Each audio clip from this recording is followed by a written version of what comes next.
அன்பு தமிழ் மக்களே வணக்கம்.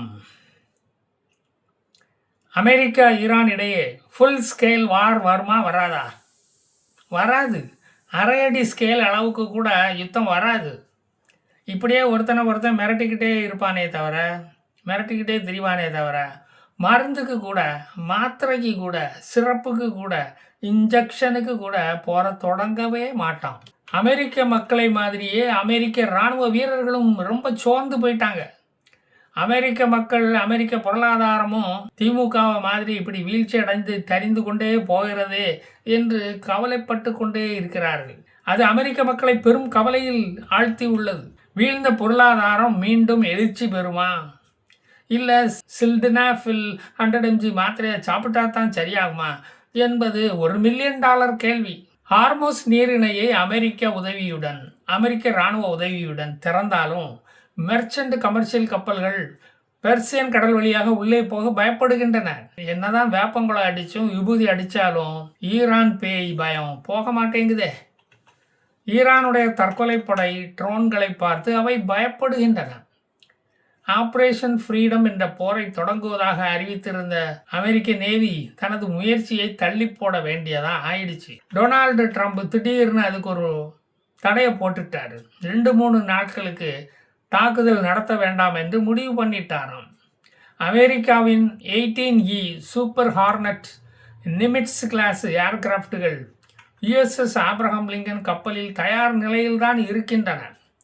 அமெரிக்காவின் திங்க் டேங்க் என்று அழைக்கப்படுகிற போர் ஆலோசகர் ரிட்டையர்டு அட்மிரல் மாண்ட் கோமேரி என்ன சொல்லியிருக்காரு தெரியுமா? அமெரிக்க நேவி கப்பலை ஈரான் தாக்கிவிட்டால் அமெரிக்கர்கள் ரொம்ப மனசு உடைஞ்சு போயிடுவாங்க. அதனால ஃபுல் ஸ்கேல் வார தொடங்கி அதை சட்டுப்புட்டுன்னு முடிச்சிடணும். ஈரான் அங்கே இருக்கப்படாது என்று அவர்கள் விரும்புகிறார்களாம். ஈரான் இருக்கிற வரைக்கும் நமக்கு ஆபத்து தான் அப்படின்னு அவங்க நினைக்கிறாங்க. 2003 ஈராக்கு நாட்டுக்குள்ள நுழைஞ்சு அமெரிக்க இராணுவ வீரர்கள் சீரழிஞ்ச மாதிரி, பல பேர் இறந்து போன மாதிரி ஈரானுக்குள்ள நுழைய வேண்டாம் என்று எச்சரிக்கிறார் அவர். அமெரிக்கா தயங்குவதற்கு மெயின் காரணம் என்ன தெரியுமா? ஈரான் தயாரித்து வைத்திருக்கும் ஷாஹெத் காமிகஸ் ட்ரோன்கள் தான்.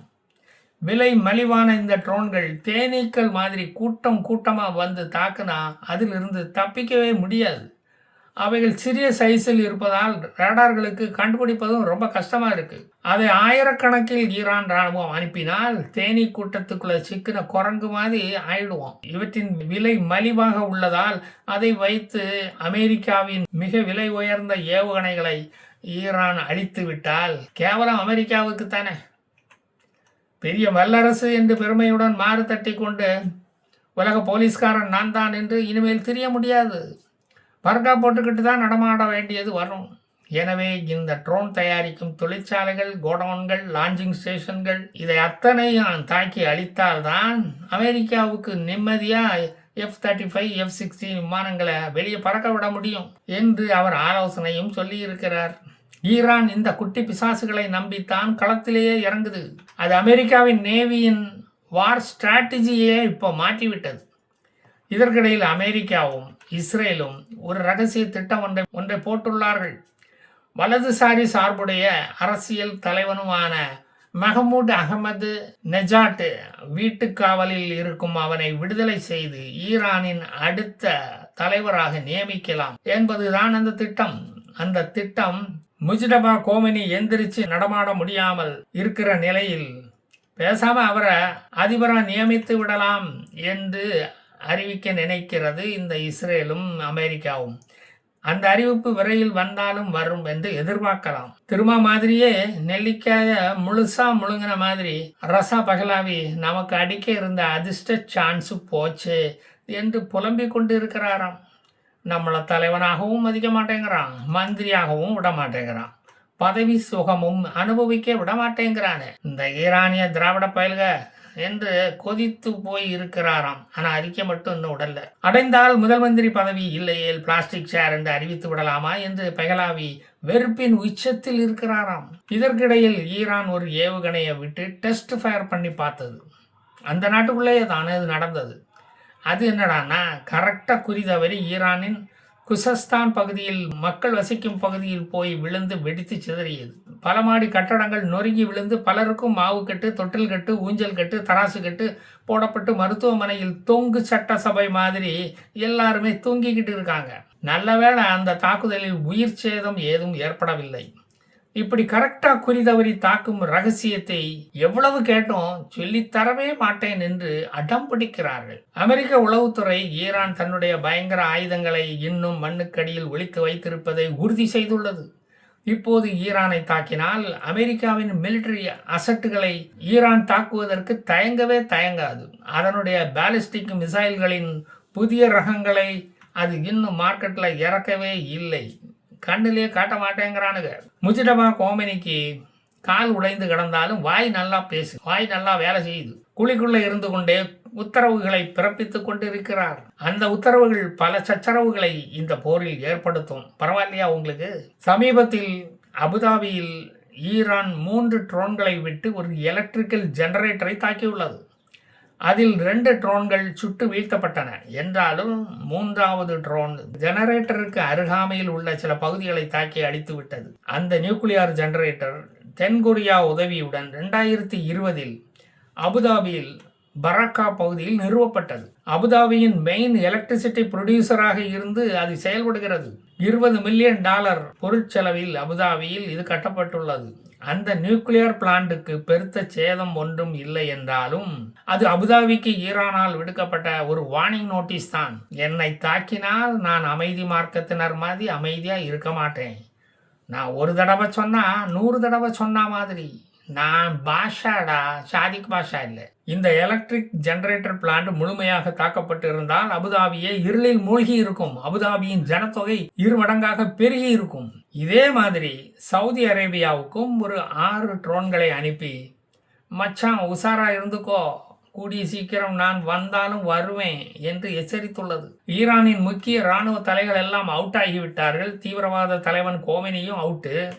விலைவாசியும் அவுட் ஆஃப் ஆர்டரில் போய்கிட்டு இருக்கு.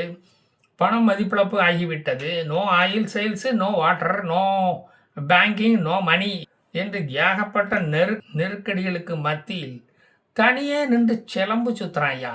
அதுதான் ஆச்சரியமா இருக்கு. அமெரிக்காவையே பயந்து போய் தாக்குதலை ஒரு 3 நாளுக்கு தள்ளி போட வைத்து விட்டது இது. அப்படி 3 நாள் தள்ளி போட்டு விடுவேன் என்று சொல்லி 1 வாரம் ஆகிறது. தாக்குதலே இன்னும் வரமாட்டேங்குது. ரம்சான் வருவதை காரணம் காட்டி தாக்குதலை தள்ளி போடலாமா? அரபு நாடுகள் கேட்டுக்கொண்டதால் நாங்கள் தள்ளி போட்டுட்டோம் என்று சொல்லலாமா என்று 36 பேர் கொண்ட கமிட்டி போட்டு ஆலோசனை பண்ணிக்கிட்டு இருக்காராம். நம்ம நிலைமை திருமான் நிலைமையை விட இப்படி ரொம்ப காம்ப்ளிகேட்டடா ஆயிப்போச்சே என்று திணறுகிறார் அவர். சட்டுப்புட்டுன்னு முடிவெடுத்து ஒரு அறிக்கையும் விட முடியலையே. சீனாவுக்கு போய்விட்டு வந்த பிறகு அவருக்குள்ள நிறைய மாற்றங்கள் வந்துள்ளது. அப்படித்தான் நமக்கு தெரிகிறது.